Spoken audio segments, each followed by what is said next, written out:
가난한 사람들의 시간 감각. 2부를 시작할게요. 1부에서 가난은 돈의 문제가 아니라 사고방식의 문제라고 했어요. 이제 그 사고방식을 구체적으로 들여다볼 거예요.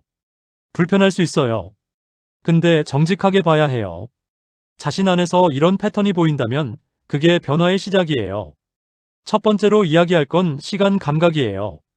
가난한 사람들과 부유한 사람들의 가장 큰 차이 중 하나가 시간을 보는 방식이에요.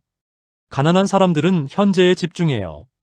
지금 당장 필요한 것, 지금 당장 해결해야 할 것, 지금 이번 달 월세. 이것들이 머릿속을 가득 채워요. 미래를 생각할 여유가 없어요. 왜냐면 지금이 너무 급하거든요. 이게 이해가 가요. 당장 먹을 게 없는데 10년 후를 생각하기는 어렵잖아요. 근데 문제는 이 현재에 집중이 습관이 된다는 거예요. 급하지 않은 상황에서도 현재만 봐요. 지금 이 돈을 어떻게 쓸지만 생각해요. 이 돈이 10년 후에 어떤 가치가 될지를 생각하지 않아요. 행동경제학자 리처드 탈러의 연구에서 이걸 현재 편향이라고 해요. 인간은 본능적으로 미래의 큰 보상보다 현재의 작은 보상을 더 크게 느낀다는 거예요. 그래서 지금 당장 맛있는 걸 먹는 것이 10년 후 건강을 위해 식단을 관리하는 것보다 더 매력적으로 느껴져요. 지금 당장 원하는 걸 사는 것이 10년 후 자산을 위해 저축하는 것보다 더 강하게 당겨요. 이 현재 편향이 강한 사람일수록 가난에서 벗어나기 어려워요. 왜냐면 부를 만드는 거의 모든 행동이 미래 지향적이거든요. 저축, 투자, 공부, 기술 습득. 이 모든 것이 지금 당장은 아무 보상이 없어요. 나중에 보상이 와요. 근데 현재 편향이 강한 사람은 나중을 기다리지 못해요. 부유한 사람들은 어때요? 이들은 시간을 다르게 봐요. 지금 이 돈이 10년 후에 어떤 가치가 될지를 먼저 계산해요. 지금 이 선택이 5년 후에 어떤 결과를 만들지를 봐요. 그리고 현재의 불편함을 감수하고 미래를 선택해요. 워런 버핏이 10살 때 한 일이 있어요. 껌을 낱개로 사서 하나씩 팔았어요. 잡지를 구독해서 이웃에게 배달했어요. 그 나이에 벌써 시간이 지나면 돈이 어떻게 불어나는지를 이해하고 있었어요. 그 시간 감각이 세계 최고의 부자 중 하나를 만들었어요. 오늘부터 이 질문을 습관화해봐요. 지금 내가 하는 이 선택이 5년 후에 나에게 어떤 영향을 줄까요? 이 질문 하나가 시간 감각을 바꾸기 시작해요. 가난한 사람들의 소비 심리. 두 번째로 이야기할 건 소비 심리예요. 가난한 사람들의 소비 패턴을 보면 아주 일관된 특징이 있어요. 감정으로 소비해요. 스트레스 받으면 사요. 우울하면 사요. 기분 좋으면 사요. 힘든 하루를 보상하기 위해 사요. 이걸 감정 소비 혹은 보상 소비라고 해요. 이게 왜 문제냐면 감정은 항상 있거든요. 스트레스 안 받는 날이 없어요. 힘들지 않은 날이 없어요. 그러면 매일 소비를 해야 하는 이유가 생기는 거예요. 그리고 그 소비가 끝나면 잠깐은 좋아요. 근데 곧 통장을 보면 또 스트레스 받아요. 그 스트레스 때문에 또 소비해요. 이 루프가 반복돼요. 심리학에서 이걸 감정 조절 실패라고 해요. 불편한 감정을 건강한 방식으로 처리하지 못하고 소비로 해소하려는 거예요. 근데 소비는 감정을 해소하지 않아요. 잠깐 덮을 뿐이에요. 그리고 더 큰 문제, 즉 재정적 스트레스를 만들어요. 또 하나의 패턴이 있어요. 싸다고 사는 거예요. 세일 중이래요. 50% 할인이래요. 안 사면 손해래요. 이런 생각으로 필요하지 않은 걸 사요. 근데 생각해봐요. 필요 없는 걸 50% 할인해 샀어도 그건 50%를 절약한 게 아니에요. 100%를 낭비한 거예요. 원래 살 생각이 없었으니까요. 부유한 사람들의 소비 패턴은 달라요. 이들은 계획적으로 소비해요.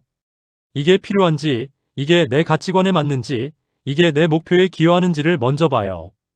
감정이 아니라 기준으로 소비해요. 그리고 부유한 사람들이 아는 게 있어요. 작은 소비가 쌓이면 큰 돈이 된다는 거예요. 매일 스타벅스 커피 한 잔 6,000원이에요. 한 달에 18만 원이에요. 1년에 216만 원이에요. 10년이면 2,160만 원이에요. 커피 한 잔이 10년에 2,160만 원이에요. 이걸 아는 사람과 모르는 사람의 10년 후는 달라요. 오해하지 마세요. 커피를 마시지 말라는 게 아니에요. 의식적으로 소비하라는 거예요. 이 소비가 내가 선택한 건지, 습관에 끌려가는 건지를 아는 거예요. 그 차이가 10년 후를 바꿔요.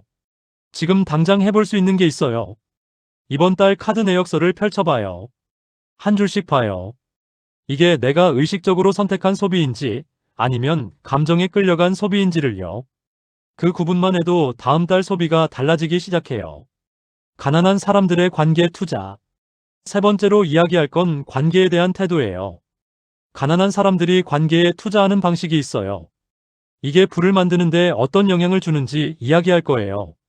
가난한 환경에서 자란 사람들은 종종 관계를 소비적으로 유지해요. 친구들이랑 어울리면서 밥도 사고, 술도 사고, 놀러도 가요. 이게 나쁜 게 아니에요. 근데 문제는 그 관계가 성장을 만들지 않는다는 거예요. 어울리고 나면 즐거웠지만 내가 뭔가 더 나아진 느낌이 없어요. 오히려 시간과 돈이 소모됐어요. 짐론이 이런 말을 했어요. 당신은 가장 많은 시간을 함께 보내는 5사람의 평균이라고요. 이 말이 관계와 부의 연결을 아주 명확하게 설명해요. 가난한 사람 5명과 주로 어울리면 그들의 사고방식, 소비 패턴, 꿈의 크기가 평균이 돼요. 성공한 사람 5명과 주로 어울리면 그들의 기준, 사고방식, 가능성에 대한 인식이 평균이 돼요. 이게 차별화라는 이야기가 아니에요. 의식적으로 자신의 성장을 도와주는 관계에 더 많은 시간을 투자하라는 거예요.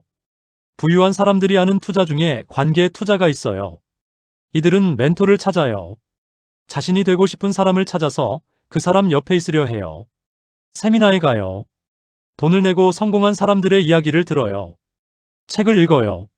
직접 만날 수 없는 사람들의 사고방식을 책을 통해 흡수해요. 가난한 사람들이 이런 투자를 주저하는 이유가 있어요. 돈이 드니까요. 세미나 비용, 책 비용. 근데 생각해봐요. 몇만 원짜리 책 한 권이 당신의 사고방식을 바꾼다면 그게 몇백만 원짜리 투자가 될 수 있어요.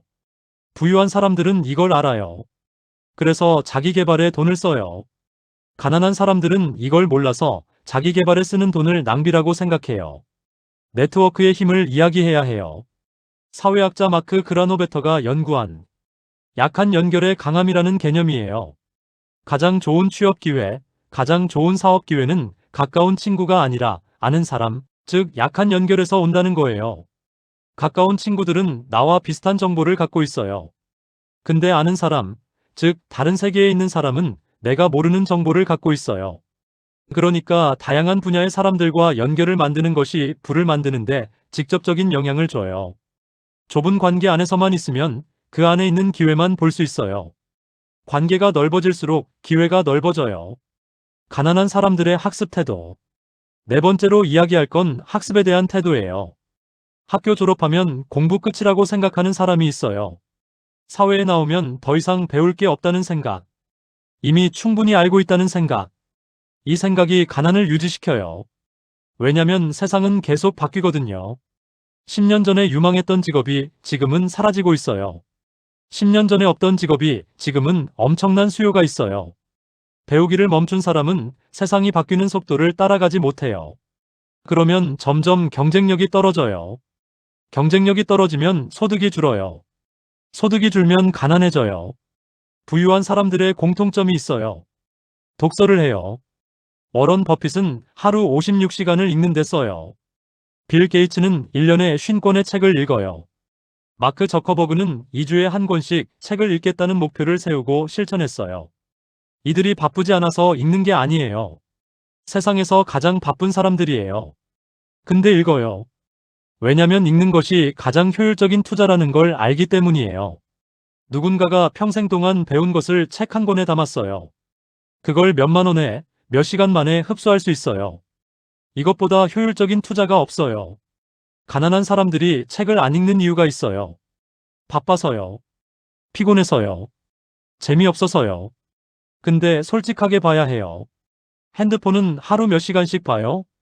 SNS는요? 유튜브는요? 시간이 없는 게 아니에요. 우선순위가 다른 거예요. 배움에 대한 태도를 바꾸는 것이 삶을 바꾸는 시작이에요. 매일 30분만 책을 읽어봐요. 1년에 12권이에요. 10년에 120권이에요. 120권의 지식이 쌓인 사람이 0권인 사람과 같은 기회 앞에 서면 결과가 달라요. 요점. 좀 더 집중해서 들어주세요. 네 가지를 이야기했어요. 시간 감각, 소비 심리, 관계 투자, 학습 태도. 이 네 가지 생각 습관이 가난을 유지시켜요. 그리고 이 네 가지는 모두 바꿀 수 있어요. 지금 당장 완벽하게 바꾸지 않아도 괜찮아요. 하나씩 인식하고 하나씩 바꾸는 거예요. 변화는 한 번에 오지 않아요. 매일의 작은 선택이 쌓여서 와요.